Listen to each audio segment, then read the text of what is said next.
Hello, I hope you hear me fine.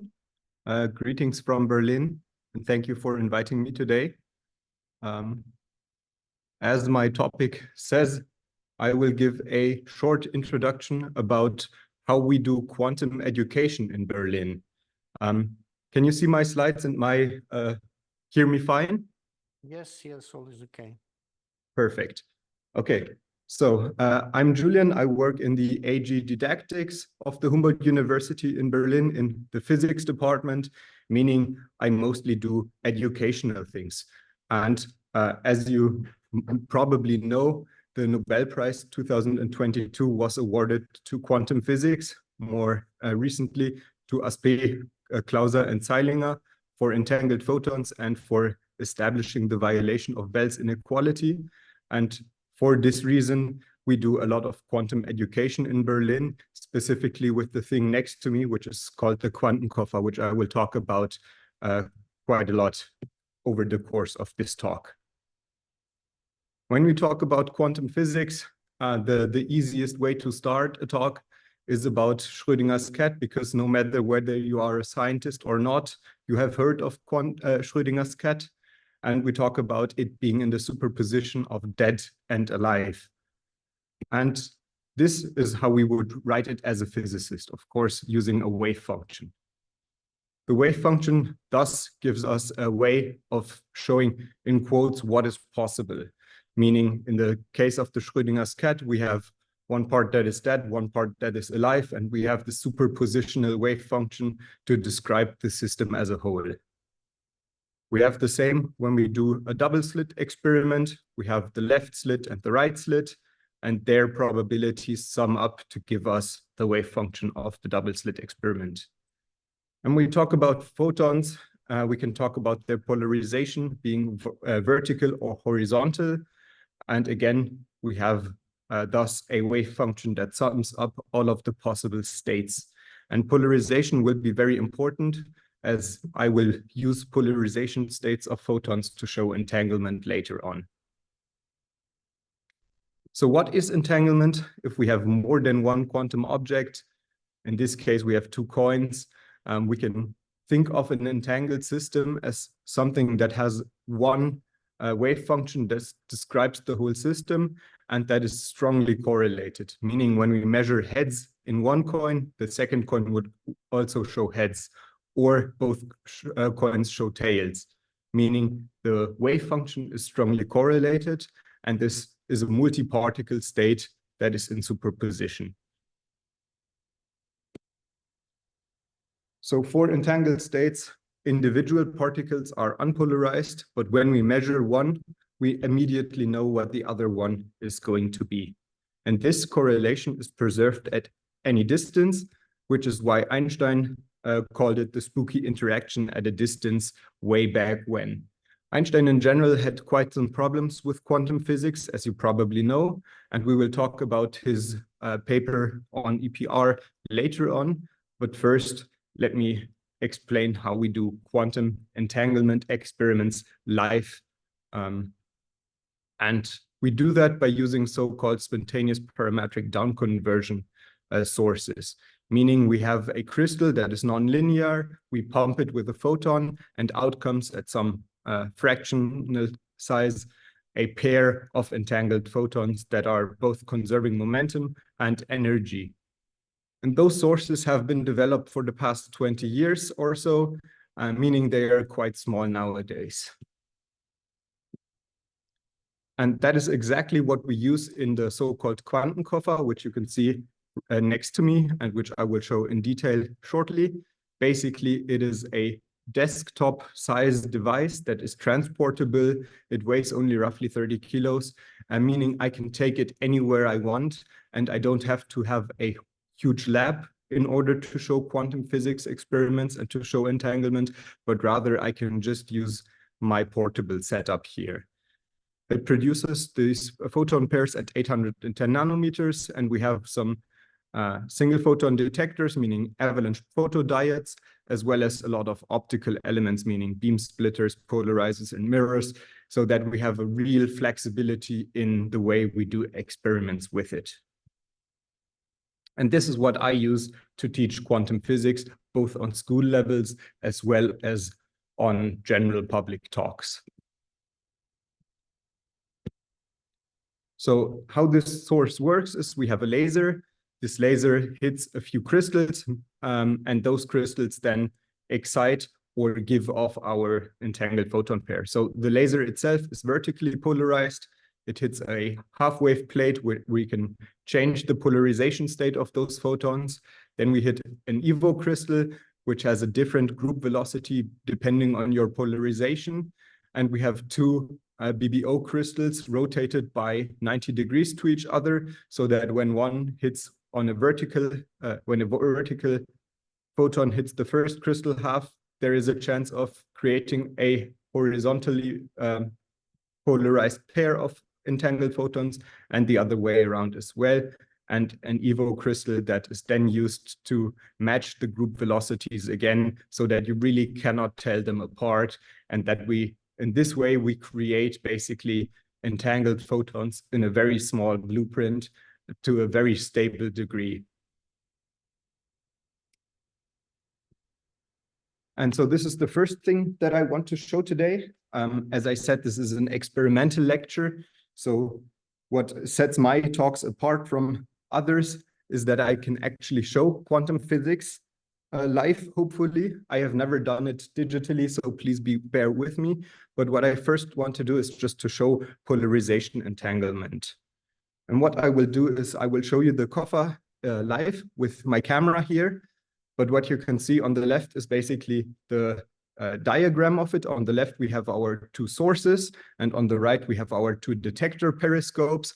In the middle, we have the polarizers. Those polarizers can be used digitally, and I will now try to do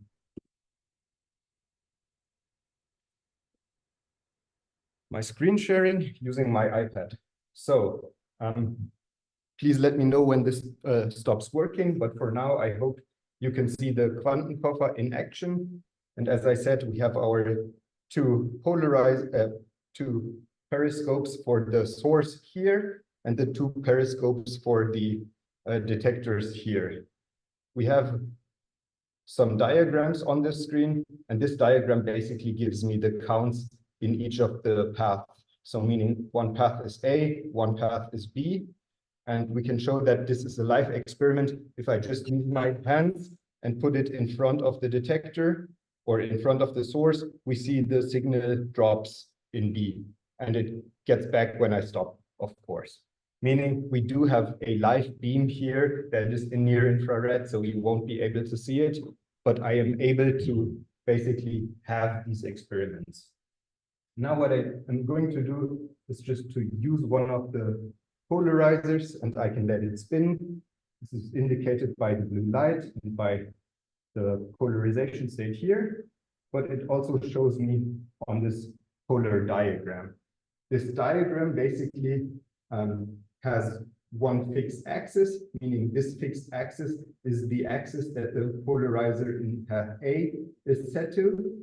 And in path B, we have the polarizer just simply rotating around, meaning each point is a measurement at the specific angle that the polarizer is set at. Sorry, there is some problem. Counts are stronger the further they are away. So what I can do now is not see the path in B, but I can look at the correlation between. Sorry. Do you hear me? Sorry. Yes. There is some problem with we cannot see your experiment. Thank you. Okay, Sorry. Okay, now it's okay. Yeah. Okay. So again, to reiterate, this bar tells us what the current angle of this polarizer is set to. And when I rotate this polarizer, we see this angle changing. Now it's set to minus 45 degrees, now to minus 90, and so on. And I can now not look at a single photon, but I can look at the coincidences between the two detectors. And when I have this one rotating, that is showing in here, it does not show me the circle that I was used to just a second earlier, but rather it now shows something that is looking like an 8. And I can use the other polarizer.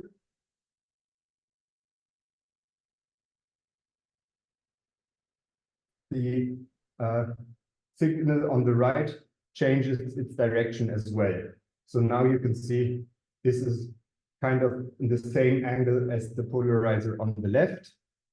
And when I do it vertically, we see on the right it is also vertical, and horizontal also shows up horizontally on the right-hand side.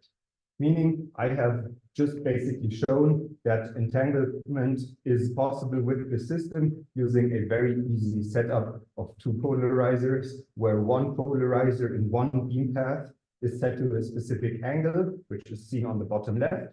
And depending on the angle that the bottom left one is set to, the bottom right diagram changes, because the photons, of course, are entangled, meaning the change in one path affects the change for the photons in the other path and gives them a preferred direction of polarization.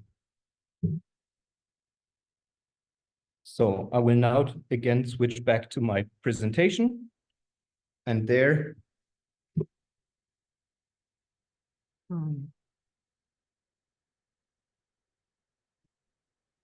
sorry, 1 second.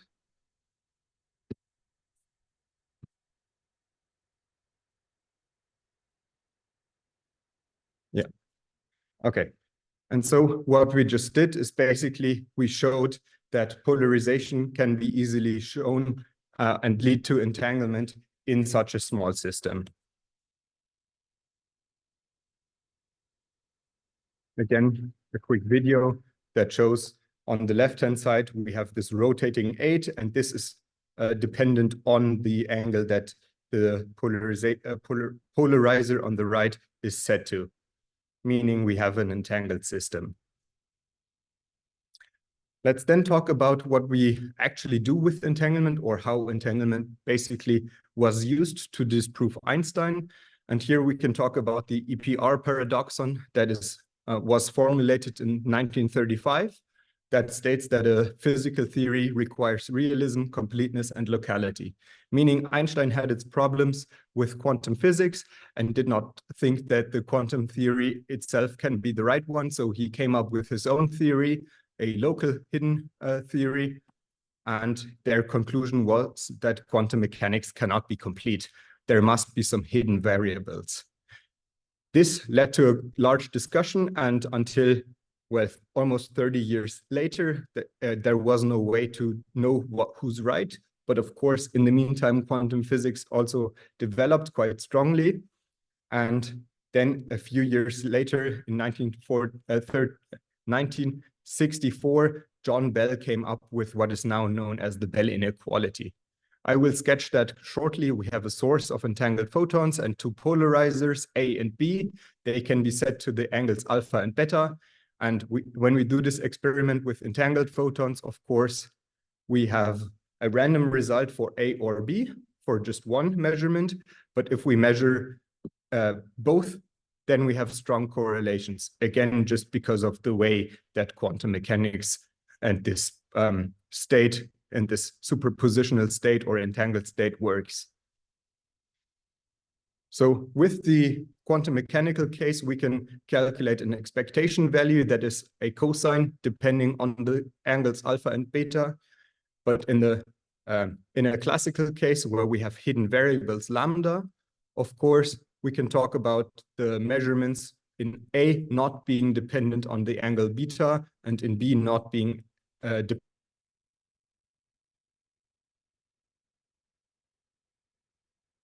system where we have hidden variables and the angles in polarizer A and B with some probability distribution.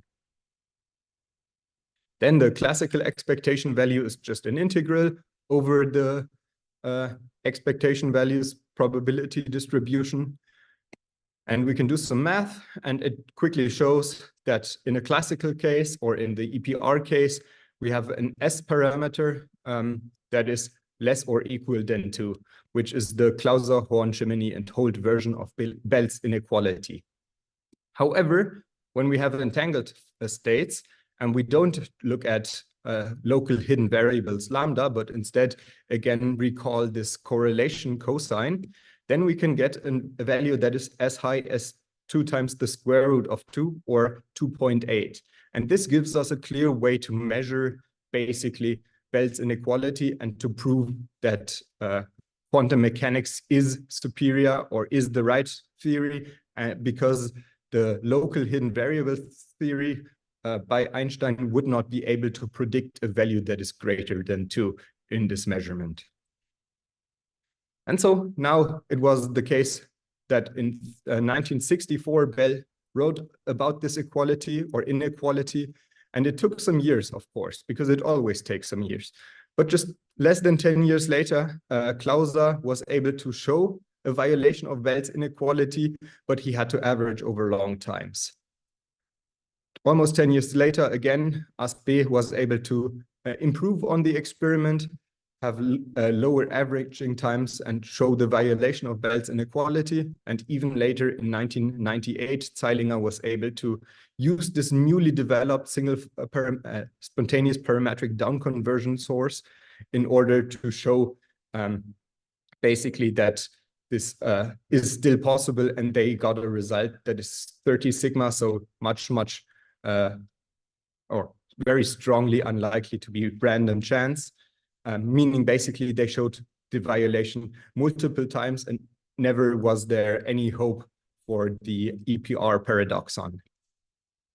And so we can measure this expectation value ourselves, of course, just by doing the calculations or basically counting the number of photons in specific values for specific angles of the polarizers. And that is what we can do with the COFA. If we were here in person, or if I was there in person with you, I would show it live. However, due to the small screen size, I will just show a picture or a video that I did this morning. I hope still that you will be able to follow. So what I did is basically, I had the exact same setup that I showed earlier. And in the bottom, you can see the 2 values for the polarizers, each going at the different angles of the correlated state. And in the top left, you will see some measurements that give me the number of counts in each of the states, meaning we measure plus for alpha and beta for different alpha and beta values. And this is what is happening in the meantime. And on the right, you can see the counts also changing because, of course, depending on my angles, my polarization or my correlation between the two does change. But in the end, after I've talked a lot, we can see that we get an S value that is greater than 2. And this is an experiment that I can repeat quite reliably and often. And it shows that this is simply not possible in a classical sense, or not possible in the sense that Einstein predicted, meaning we have a very easy setup to disprove him and to prove that quantum physics was the right theory all along. And this is really remarkable because, as you saw, the experiments that took roughly 30 years to perfect, and they were, of course, huge optical laboratories and optical benches. And nowadays, I can do these experiments just basically on a desktop. So how do we use entanglement? I don't think I will have to tell you much about it. You are the quantum physicist after all. We can do quantum entanglement-based key distribution, as seen even via satellite. We, of course, also do quantum key distribution in Berlin, where I'm based, in the group of Oliver Benson. So we do entanglement-based QKD over 26 kilometers baseline, where we try to build quantum repeaters. You can use entanglement, of course, for quantum computation using cluster states, where we have a 2-qubit system. In Berlin, we also try to build quantum computing using photonics, meaning a integrated chip as a quantum computer rather than the usual electrons. We try to use entangled photons. So there we have some groups working. And of course, we also do microscopy using undetected photons, where you use an entangled photon pair to get an image in a wavelength that is difficult to detect otherwise. I often also talk about the quantum teleportation because that is a very interesting topic to me and of course to the general public because everyone has heard of teleportation. How does it work?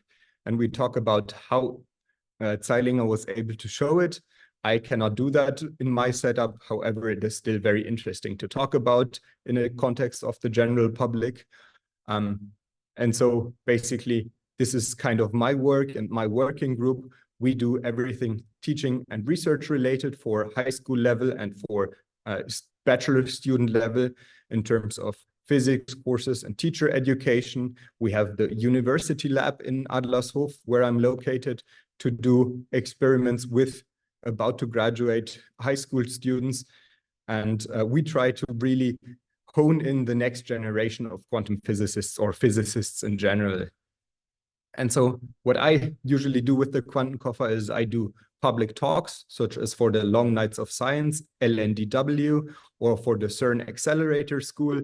That can be both for the general public that does not know anything about quantum physics, or for particle physicists, as in the case of the CERN School, CERN Summer School, or again, I do it in high schools where we really try to educate and inspire the people to come study physics with us and to become the next generation of scientists.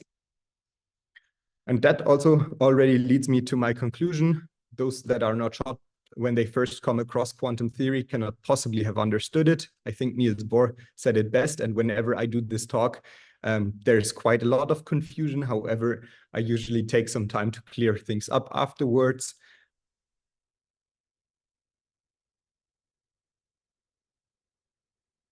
Without which my device would not have been possible, and without which this talk would not be interesting. And you can reach out to me either via LinkedIn or via my email if there's any further questions that we cannot answer right now.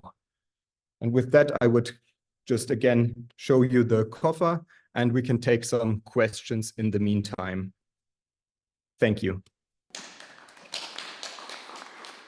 Well, thank you, Julian.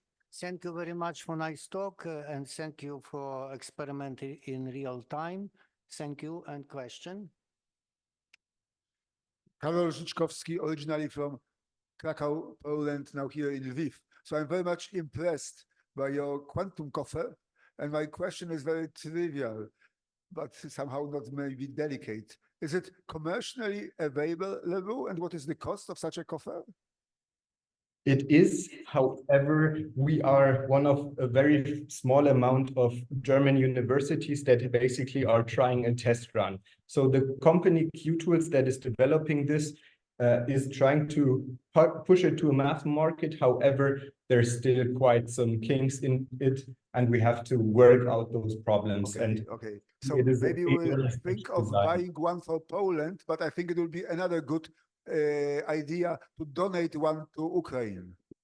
Yes, feel free to reach out to me and I can connect you with the Q-Tools company and they might be able to do that. Okay. And then to have a more practical question, can you also treat the cases of Bell inequalities beyond the standard case of 2 qubits? Is it possible to operate with more complicated quantum system in this setup? This quantum setup is used only for 2-photon entanglement. Okay. Thank you. This is still good enough to show the basics of quantum computation and to show Bell inequality. I usually also do experiments based on the quantum eraser effect. So really more of an educational or didactic system rather than an experimentally fully fledged out system where you do measurements in a laboratory with. Okay, alles klar.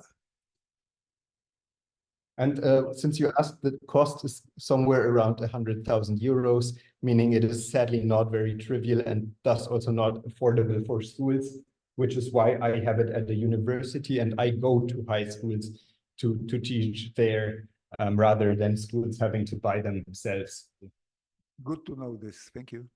Well, thank you. Question? Okay, please. Yeah, actually, I had the same question as Professor Zhachkovsky. Yeah, how much it costs, or either it's available commercially. But okay, thanks you for answering. But another question: can even professors of theoretical quantum optics use it? Maybe supervised by experimental colleagues.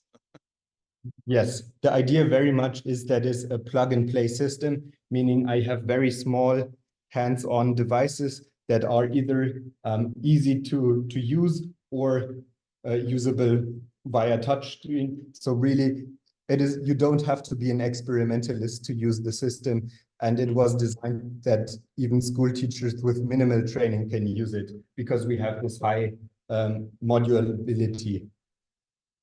And another question, if possible, which kind of experiments possible with this cover? Maybe some balance homodyne detection or something like this is possible, or? Again, I would show the website again, and they name so I would put it in the chat or put it up on my slides in a second. They have a list of experiments. What I mostly do is the experiments based on entanglement and based on a simple setup. Sorry, let me quickly change the slides again so that you can see the website.